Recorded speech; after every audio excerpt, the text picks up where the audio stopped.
We're here today because we face a series of challenges as significant, as daunting, as any challenges that any generation has faced.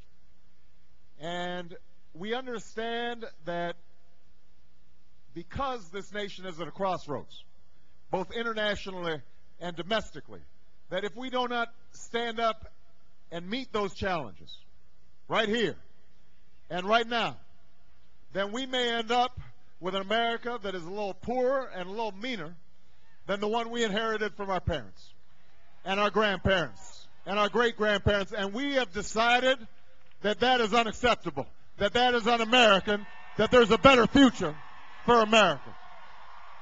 That's why we're here today. We know what those challenges are. That we've got a health care system that's broken, that's bankrupting families, but also bankrupting the nation. We know that we've got an education system that is teaching the few but failing too many. That we are not preparing our young people to compete in this new global economy. We know that math and science scores relative to the rest of the world are stagnant or declining. We know that we're not producing enough engineers and scientists. We know that we have to invest in our young people in order for this economy to grow, and we understand that we continue to underinvest in our young people. That we've got a Congress right now that instead of making it easier to go to college is making it tougher, and we understand that that's unacceptable. We know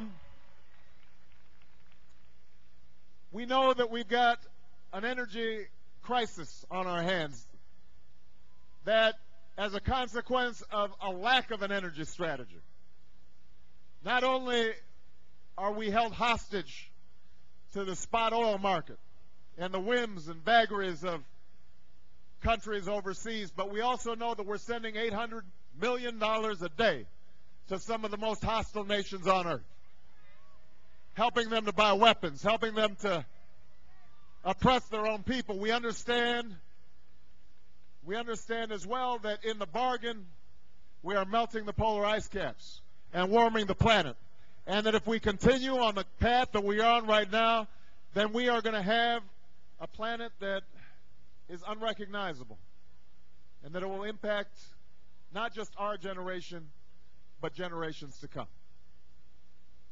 We understand that we've got an economy that has never been more productive, that has never generated more wealth. And yet we understand that only some are benefiting, that the burdens and benefits of this economy are not evenly spread across the country, that while you've got some people who have never had it so good, making hundreds of millions of dollars, that the average person is seeing their wages stagnant, they're seeing their salaries not move, even as the costs of health care and education and retirement and gasoline, the cost of everything's going up while their wages are going down, and families are anxious, and we understand that we've got to meet that challenge. And most of all, we understand that we are in the midst of a war that should have never been authorized and should have never been waged.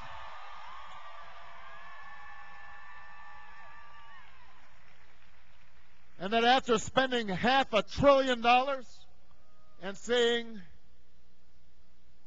almost 3,200 precious lives lost and thousands more wounded and maimed, their lives never the same again, that we are actually less safe, that America's standing in the world is diminished, that we are less able to affect what happens around the globe. You know, every Thursday I have a constituent coffee with Dick Durbin, my senior colleague from Illinois, and we have a town hall meeting at the Capitol. We open it up to anybody who wants to come. And welcome them in. They can ask us questions. We take photographs. And one day, a veteran, not much older than Greg, walked in with his wife. Except he hadn't come back the way Greg had come back. He had been for 6 months in a coma after his patrol had encountered an IED that had exploded. And as he walked in, I saw that there was a gash down the center of his forehead, and that he had been blinded in both eyes. And the bottom half of his face was entirely disfigured. And he had lost use of one arm and one leg. And as I sat there and listened to him tell me his story, I wasn't looking at him, I was looking at his wife, looking into her eyes. As they described the adjustments and the difficulties of negotiating the bureaucracy in terms of getting disability benefits, and as they talked about their daughter, who was about my daughter's age, and having to make the adjustments of seeing their father changed like this. And they talked about how their daughter had hugged this veteran and said, "I love you, Daddy," but also understood that their lives would never be the same again. I was reminded of why we're here today. And I was reminded of why I was running for president. Because what it told me, and what all of you understand, is that politics is not a game.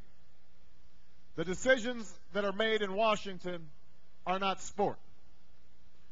And the reason that we have not been able to meet the challenges that we face, whether it is a war that should have not been waged, or whether it is a healthcare system that is broken, or an education system that is inadequate, is because at some level we have been so consumed by cynicism and pettiness and negativity in Washington that we no longer recognize what's at stake. We no longer understand what's going on in the lives of that veteran. We no longer understand what's happening with the lives of a union worker that's seeing their jobs move overseas. We don't understand what's happening to a student who's trying to make their way through college. We don't understand what's going on in the lives of ordinary people.